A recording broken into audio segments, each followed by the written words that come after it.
Well, time to take an old top 10 and flip it on its head to make a new one. This time, instead of talking about games that were inspired by cartoons, we're taking a look at the ones that were based directly on animated shows. I think it's safe to say we've all played at least one in our lives, and while most of them aren't good, every now and again we get one worth playing. Games that are not only quality, but ones that wear their licensed badge of honor proudly. When talking about the show or film in question, the game almost always gets brought up before too long, and here's what I find to be my favorites. So now, without further ado, I give you my top 10 cartoon-based video games. Enjoy, everybody! This is a little bit of an 11th hour entry, but when I was finishing this video up, I completely forgot about Looney Tunes Space Race. I haven't played it in a long time, but it's really fun, it's super fast paced, the music is amazing. I would never forgive myself if I didn't give it some kind of honorable mention. Alright, now that that's out of the way, let's get on with the rest of the list.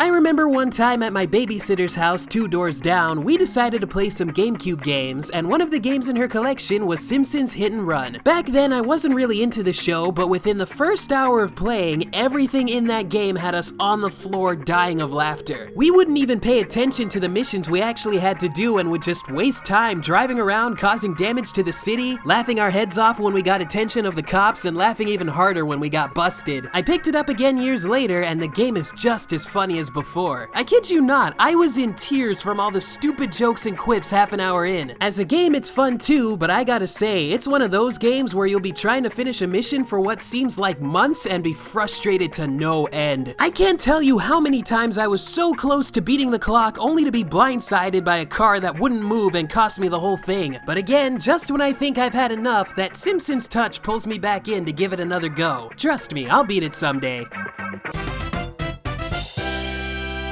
Being Canadian, I never grew up with the Disney Afternoon, but I'm at least familiar with the shows. And the Disney Afternoon collection's been a great way of getting me to play titles I never got the chance to before of said shows. Not everyone is a home run, but one of the strongest out of the collection is definitely Chip 'n Dale Rescue Rangers. My brother and I got through it in just under an hour, but every second of it was a blast. It's got everything that you want out of side-scrolling multiplayer. Stealing items your partner was going for or throwing them at their head, picking them up if they suck and throwing them off a cliff, and the most important of all, good old-fashioned teamwork. It reminds me of what made New Super Mario Bros. So enjoyable with friends, and it was done a good 15 plus years earlier. I didn't even think that was possible on something like the NES. This is the only game on the list where I haven't seen the show based on it, so I can't say how faithful it is, but after playing this, I really want to give it a watch now. I, like many others, was introduced to Goof Troop through the early days of Game Grumps, and watching John and Aaron play through it was so entertaining, listening to their banter and cooperation. Not long after that, I bought the game off Amazon, and playing with my brother, Goof Troop was everything it was cracked up to be. It can be beaten in an afternoon and really doesn't have much in common with the original show, not even the theme song found its way here, but none of that matters. When playing with a friend, this game is the defining example of what playing games with a friend boils down to. Just having a lot of fun, solving puzzles as a team, taking on enemies together, and dying's a mere slap on the wrist so you can just jump right back into the action. And can I take a second just to say how great the music and sound effects are? I always thought of it as if Mega Man X was really cheery and upbeat, and it just adds to the antics you'll be getting into. It may not be one of the first Disney Capcom games people bring up, but it's just as good as the best of them. Though I gotta stress, if you're gonna play it, multiplayer is the only real way to do it. I had dabbled in Dragon Ball games before, but Raging Blast 2 was the first one my brother and I had in our possession, and the one I've had the most fun with so far. It came out around the time I started watching Dragon Ball Z Kai via CW4Kids, because that was the only American outlet I had. This game also marked the point where the Kai voice cast started doing the video game, so the transition felt pretty smooth for me. It's simple to pick up and play, and was always fun to customize character movesets to your liking. And team matches are always a good time with a friend, given that if you have the right set of characters, you're able to pull off combination attacks, recreating scenes from the anime and just doing massive amounts of damage. And of course, you've got your beam struggles, your flurries of punches, your anime backgrounds, everything that makes Dragon Ball Z what it is. Now, some may ask if I played Dragon Ball FighterZ yet. Well, as of this recording, I have not, mainly because, among other things, I refuse to pay a season pass to play as base form Goku. Yeah, something's wrong there. But until then, this will do just fine. Still want to try some of the Tenkaichi games too, I heard they're good.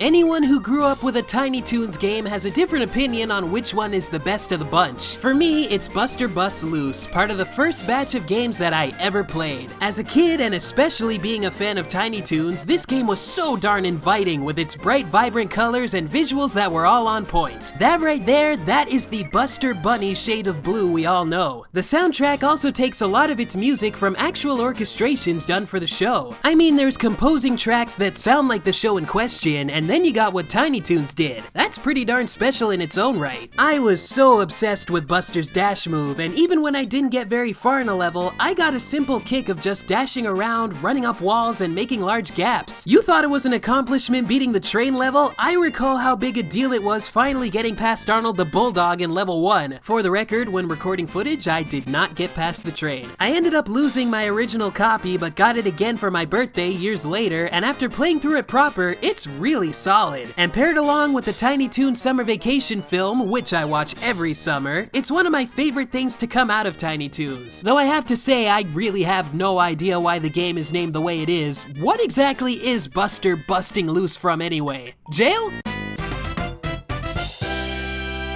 Back in the days of Turtle Mania, there were more Ninja Turtles games than you could shake a bow staff at. The first of which I played was the original NES game, and you already know it's not on the list. There's a lot of other good Turtle games to talk about, but I ultimately decided on Ninja Turtles: The Manhattan Project and Turtles in Time. They both have great co-op play and a deep appreciation for what the Turtles were all about at the time. I missed the boat on the initial Turtles craze, but my older brothers were Turtle fanatics. We still have some of their old Turtles bathrobes, and I know for a fact that they probably played this a lot. People don't talk about Manhattan Project as much as they do Turtles in Time, but it's still a ton of fun. Granted, it's a bit tougher, but if you go to the hidden menu and give yourself 7 lives, it leaves a lot more room for error and goofing around. It's also one of those NES games that came out late in the system's life, and due to that, it was able to take it to the limit. The soundtrack alone is one of the best to come out of the NES. It blew my mind. And Turtles in Time, do I really need to say more than that? You really can't go wrong with either game, but I say play them both.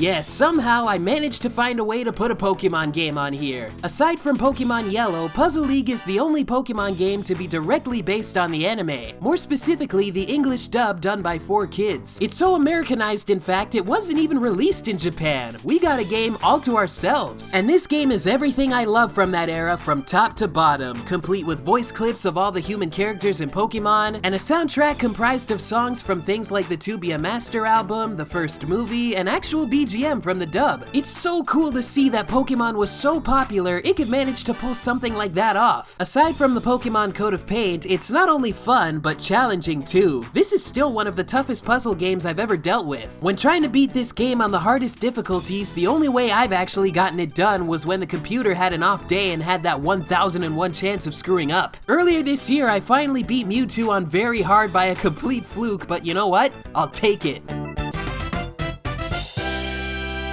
I was always familiar with The Lion King, but I'll be honest, the movie was one of the last things I had seen out of it when I was younger. I saw the Timon and Pumbaa cartoon and the musical way before the film, and when I finally saw it on DVD, The Lion King game came into my life when some friends down the street owned it. When they moved away, they gave it to us, so Lion King also holds a bit of sentiment. As a game itself, I love how faithful it is to the source material down to the finest detail. When going back to the movie, I remember hearing the score and going, wait a sec, that's the song that plays in level 6, like exactly. Or even seeing the chameleon in the gorge scene and going, oh, that's where that thing is from. It even includes elements from the movie that either didn't have much development or were cut entirely. Nothing here is a creation from the developers, it's all Disney. Another thing that stuck out was just how difficult it could be. For literal years, my friends couldn't get past Can't Wait to Be King, and I got as far as Simba's Exile until we got stumped there for the longest time. I had no clue you could roll on the porcupines until I did it by complete accident. The rest of the game thankfully wasn't as brutal, and as soon as I beat it, I just had to let my friends know. Say, hey guys, we did it! We finally did it! Since he came on the scene, I've been a diehard fan of SpongeBob SquarePants, and he's got a fair amount of decent games under his belt. However, the first one I played was Revenge of the Flying Dutchman. It did satisfy me at the time, but the minute I went to a friend's house and saw Battle for Bikini Bottom, I never looked back. Everything about it captured SpongeBob leagues better than Flying Dutchman did, and on top of that, it was fun to play. The movie game came not long after, and that one's good too, but I'd say Battle for Bikini Bottom is the more solid title all around. If I were to wax on about this game, I would be doing it for hours. A free-roaming platformer based on one of my favorite cartoon characters? Oh, count me in! Everything that made SpongeBob such an enjoyable series can be found here. Surreal humor, quotable quotes, Hawaiian-esque music alongside stuff that sounds like it's out of something more hardcore, Tim Conway and John O'Hurley even. This game is great! It's the licensed game that has no business being so good, but it is, and everyone who plays it can agree on that. It took me over a decade to finally get every golden spatula, but when I did, it felt so right. And it stands as one of my personal gaming accomplishments. Battle for Bikini Bottom. So good, man!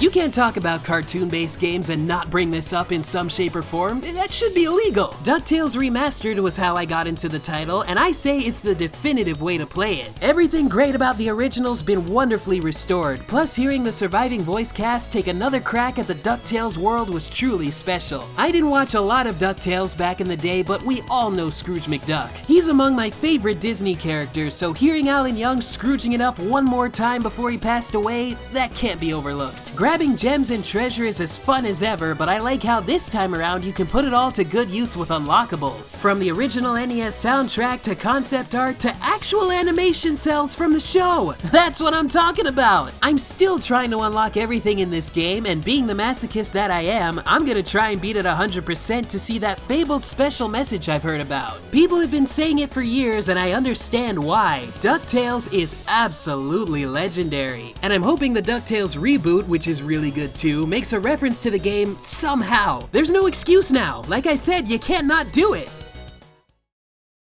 Hey there guys, thanks for watching. I really hope you enjoyed what you saw. So if you did, feel free to give this video a like, share it with a friend, subscribe, check out all my social media platforms, you know, all that good stuff. And also make sure to check out my Patreon page if that's something that interests you. Everything that you need to know is in the description below. And if it's your first time here, feel free to check out some of the videos I got on the screen right here. Even if it isn't your first time, give them a watch, why not? And with all that said, I will see you guys next time. Later.